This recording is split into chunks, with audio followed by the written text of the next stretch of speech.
Hello, NBA fans. Daily news about the Los Angeles Lakers. I'm a fan of the Lakers show and I hope you'll subscribe to the channel and give it a like. DeJounte Murray is a high-level player and could help the Lakers have a great season and seek their 18th title. The Los Angeles Lakers are approaching a crucial season for the franchise. After falling short in the first round of the playoffs last season, the Lakers will look to make some serious noise, led by superstar guard Luka Doncic. Doncic is the clear-cut number one option in the present and future for the Lakers after they acquired him last season in a blockbuster trade. While only 26 years old, the Lakers don't want to waste any time building the perfect roster around him to give him the best chance to capture that elusive title he so desperately covets. As things stand, the Lakers likely lack the necessary pieces to do it. However, that could all change with a move or two. The Lakers are always in a prime position to make a massive roster move that could get them over the hump. Heading into this season, that is no different, as they have been linked to multiple star players. One player the Lakers have been linked to is New Orleans Pelicans all-star guard DeJounte Murray. Rohan Brahmbhatt of Clutch Points suggests the Lakers should make a move for the $114 million guard. Murray's appeal lies in his fit. With Ayton anchoring the defense, Murray could wreak havoc on the perimeter as a point-of-attack defender. Offensively, his ability to drive downhill and create shots from mid-range would ease the burden on LeBron, while also providing the Lakers with another closer and tight games. Unlike past guard experiments, Murray doesn't need to dominate the ball to be effective. He could thrive in a system where LeBron orchestrates the offense and Murray plays the role of finisher, secondary initiator, and defensive disruptor. Now, a trade between the Lakers and Pelicans for Murray could be a long shot, but the two teams have orchestrated a trade before. The Lakers already have a crowded backcourt, and the idea of pairing Murray with Doncic feels like a questionable fit. However, Doncic has made it work with Jalen Brunson in the past, so it's possible he could make it work with Murray if LA acquires him. Not only would Murray add another offensive weapon for LA, but he would be of tremendous help on defense, arguably the best trait of his game. Murray is an exceptional off-ball defender with great instincts and a strong ability to get steals and rebounds. If the Lakers could pull off a trade for Murray, it could elevate their ceiling into that of title contenders. If Lakers can't land Wiggins, they should target this 25-year-old former lottery pick. The Los Angeles Lakers have had interest in Miami Heat forward Andrew Wiggins, according to rumors. A trade package of Rui Hachimura and Dalton Knecht makes perfect sense, but the Heat might not take the bait. If they are not able to acquire the former number 1 overall pick, Sviatoslav Revanchuk of Lake Show Life has a backup plan in mind. Should the pursuit fail, Ochai Agbaji of the Toronto Raptors sticks out as a prime trade candidate for Rob Pelinka to still get what he wants out of a two-way upgrade on the wings, Revanchuk said Monday. The Lakers can offer Agbaji a clearer path to regular minutes. There is even an easy argument to make for starting the two-way wing for his defensive upside and floor spacing ability. Ochai Agbaji is only 25 and started 45 games out of 64 played for the Toronto Raptors this past season.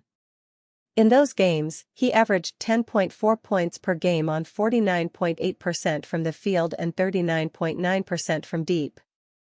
Agbaji obviously doesn't hold the same name value as a guy like Wiggins does, but the Lakers have plenty of that.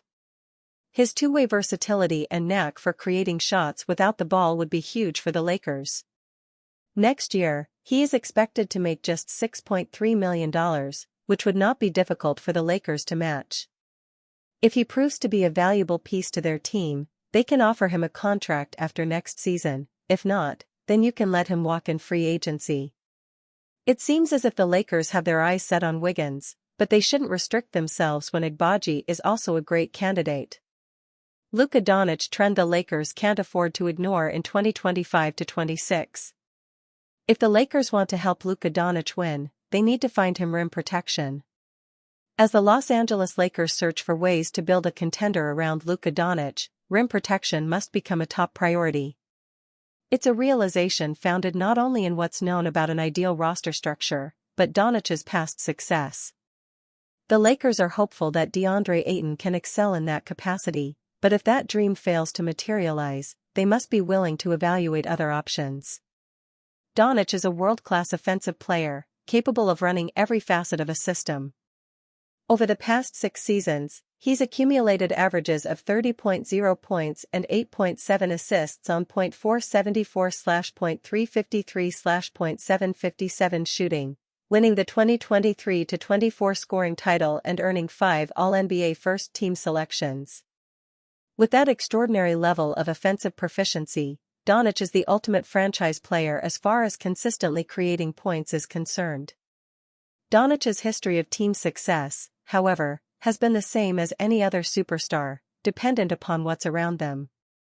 He can carry a significantly heavier workload than most, but his trip to the 2024 NBA Finals revealed the optimal roster structure for a team he's leading. With the duo of Daniel Gafford and Derek Lively II at center, the Dallas Mavericks proved how dominant Doncic can be with top-tier rim protection behind him. Luka Doncic thrives with high-level rim protection behind him. Lively finished the 2023-24 season averaging 1.4 blocks per game and 2.1 blocks per 36 minutes.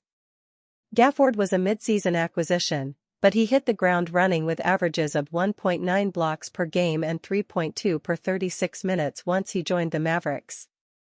Together, Gafford and Lively made for perhaps the most dominant interior defensive duo in the NBA, and the Mavericks' defense inevitably enabled Doncic to maximize his impact. In the first round of the 2025 NBA playoffs, Dallas held the LA Clippers to just 100.3 points per game on 43.4% shooting. In the second round, the Mavericks limited the Oklahoma City Thunder to 101 or fewer points in 3 of the final 4 games of a 4-2 series win. Dallas then completed a gentleman's sweep of the Minnesota Timberwolves in the Western Conference Finals, during which it held All-NBA big man Karl-Anthony Towns to 37.9% shooting from the field. The Mavericks allowed just 41.5 points in the paint per game during the 2024 NBA playoffs, 4th overall and 3rd among teams that won at least one series. It was a driving force behind their success, as it enabled Doncic and Kyrie Irving to turn successful offensive possessions into momentum-swinging events. Factoring in the need to adequately defend bigs such as Nikola Jokic and slashers such as Shai Gilgeous-Alexander, adequate interior defense is a non-negotiable.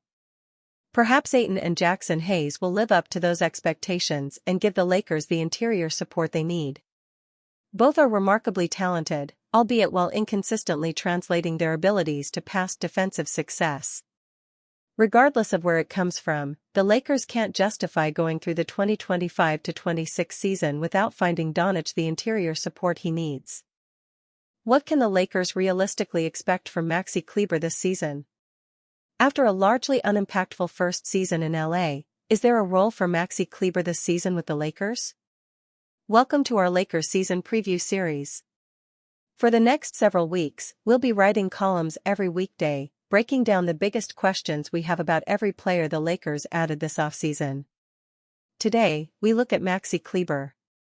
When Maxi Kleber came to the Lakers alongside Luka Doncic last season, it became clear early on that it was unlikely he would factor into the 2024-25 season. It was for that reason, among a myriad of others, that fans were likely double-checking the roster and cleaning their glasses when Kleber not only debuted in Game 5 of the playoffs, but was playing crucial minutes in the fourth quarter.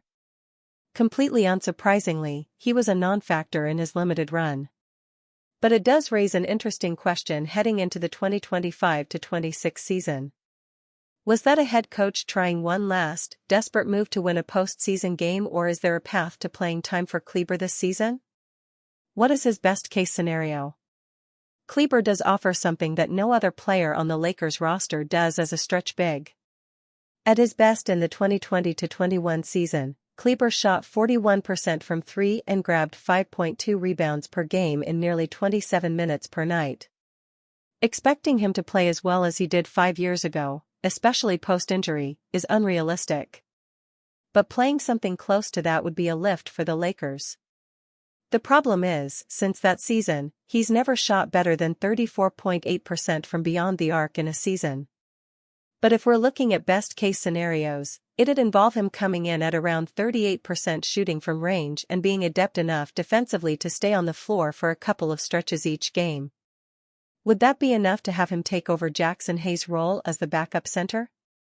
Could he even feature in lineups with multiple bigs on the floor? If he is at his best, or something even just resembling it, he'll likely get playing time as it gives the team a different dynamic offensively. What is his worst-case scenario? By worst-case scenario standards, Kleber's wouldn't be ultimately all that meaningful for the Lakers. He came to LA as salary attached to Luka to make a deal work. If it doesn't work, then he's off the books this summer or is shipped out during the season. It's also pretty easy to see how it wouldn't work.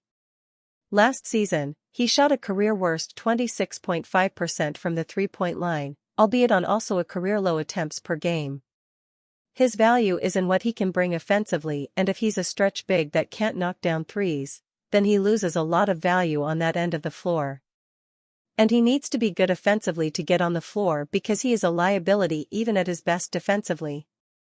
He doesn't offer anything as a rim protector, isn't a strong rebounder, and can't switch on to perimeter players.